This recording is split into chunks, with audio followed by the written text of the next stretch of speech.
আসসালামু আলাইকুম, আশা করি সবাই ভালো আছেন। হ্যালো গাইস, আজকে আমি এই ভিডিওর মাধ্যমে আপনাদের একটি টি শার্ট ডিজাইন করে দেখাবো। সম্পূর্ণ ভিডিও স্কিপ না করে মনোযোগ দিয়ে দেখতে থাকেন। আজকের এই ভিডিওতে আমি টি শার্ট ডিজাইন করব মোবাইল ফোনের মাধ্যমে। আসলে অনেকেই বলে যে টি শার্ট ডিজাইন করতে বা গ্রাফিক ডিজাইনের কাজ করতে কম্পিউটার লাগে। হ্যাঁ, কম্পিউটার লাগে। আসলে গ্রাফিক ডিজাইনের কাজ করতে কম্পিউটার ল্যাপটপ লাগে, কিন্তু আমরা চাইলে তো ছোটো ছোটো জিনিস বা ছোটো ছোটো ডিজাইনগুলো আমরা মোবাইল ফোনের মাধ্যমে করতে পারি। তাই এই ভিডিওর মাধ্যমে আমি খুব সহজভাবে বা সুন্দর করে দেখিয়ে দেব কিভাবে আপনারা মোবাইল ফোনের মাধ্যমে একটি টি শার্ট ডিজাইন করবেন। এর জন্য আমাদের একটি অ্যাপ্লিকেশন লাগবে, আর অ্যাপ্লিকেশনটা আপনারা প্লে স্টোর থেকে ডাউনলোড করতে পারবেন। আর অ্যাপ্লিকেশন নাম হলো পিক্সেলল্যাব। নিচে দেখেন হোয়াইট কালারের একটা ব্যাকগ্রাউন্ড, এই ব্যাকগ্রাউন্ডটা আমরা নিব। নেওয়ার পর উপর দেখেন 3 লাইন অপশন, তারপর দেখেন ইমেজ সাইজ থেকে দেখেন এখানে আমরা যে টি শার্টটা ডিজাইন করব, টি শার্টের আমরা একটি সাইজ নিব আর কি। এখান দিব আমরা দেখেন 595। তারপরে আমরা এখান থেকে ডান করে দিব। তারপরে এদিকে দিব 841। আপনারা চাইলে এটা স্ক্রিনশট দিয়ে রাখতে পারেন। এটা হলো একুরেট টি শার্টের একটি সাইজ। তারপর এটুকুর মধ্যে আমাদের আর কি টি শার্টের যে ডিজাইনটা করব এটুকুর মধ্যে আমরা করব। তারপরে প্লাস অপশন থেকে আমরা ফর্ম গ্যালারিতে চলে যাব। এখান থেকে আমরা একটি পিএনজি নিব, আর এই পিএনজিগুলো আপনারা গুগল ক্রোমে থেকে আপনারা ডাউনলোড করতে পারবেন।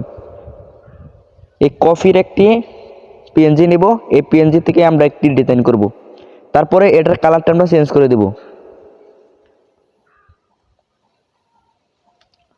এই কালারটা আমরা রাখবো। দেখেন এখানে অসংখ্য কালার আছে, আপনারা চাইলে ব্যবহার করতে পারেন। তারপরে এটা টিক করে দেব। তারপরে আপনারা সুন্দর করে এটা বসিয়ে নেবেন। বসানো হয়ে গেলে আবার প্লাস অপশন চলে যাব, তারপরে ট্যাক্সে চলে যাব। তারপরে আমরা এখানে ট্যাক্স লিখব। আমরা এখানে নিউ দিব, নিউ। তারপরে এটার কালারটা আমরা চেঞ্জ করে দেব।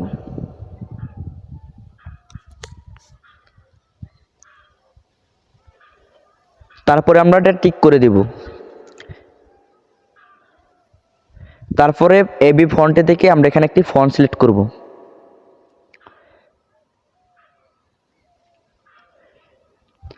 আমরা এই টি শার্টটা আমরা ব্ল্যাক টি শার্টের জন্য আর কি কালারটা রাখতেছি, যাতে ব্ল্যাক কালারের মধ্যে ব্ল্যাক কালার দিলে তো আর দেখা যাবে না।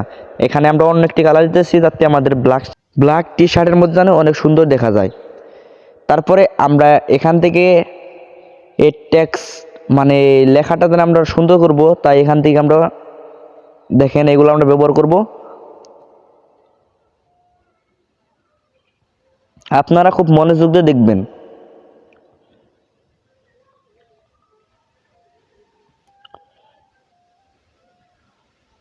তারপরে এটাও আমরা একটু দেখেন বাড়িয়ে দিব।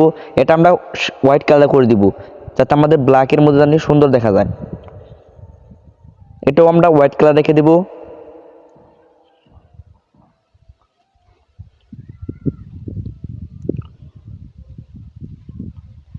তারপরে এটাকে আমরা দেখেন আপনাদের খুব মনোযোগ দিয়ে দেখতে হবে।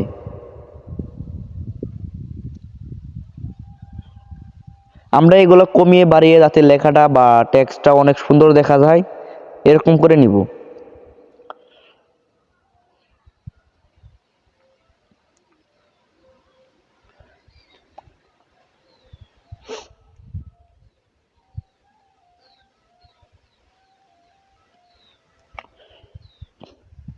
তারপরে এটাকে আমরা একটি কপি করব। কপি করার পরে এখানে আমরা পরের যে টেক্সটটা এটা আমরা লিখব।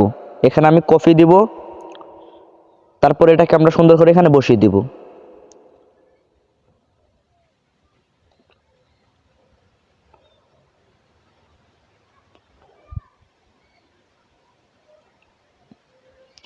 আপনারা খুব সুন্দর করে বসিয়ে নেবেন।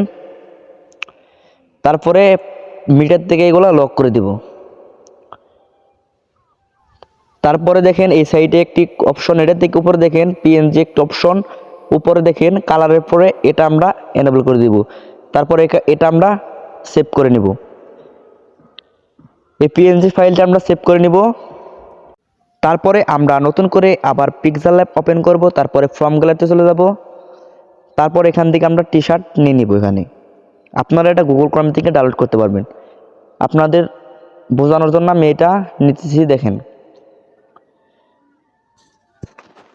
নেওয়ার পরে আবার প্লাস অপশন থেকে ফ্রম গ্যালারি চলে যাবো। তারপরে আমরা যে পিএনজিটা বানাইলাম, এখন যে ডিজাইনটা করলাম এই ডিজাইনটা আমরা নিব। নেওয়ার পরে টি শার্টের উপরে বসিয়ে দিব। এখন দেখেন টি শার্টটা কিন্তু অনেক সুন্দর হয়ে গেছে। আমরা কিন্তু চাইলে মোবাইল ফোনের মাধ্যমে কিন্তু টি শার্ট ডিজাইন করতে পারবো।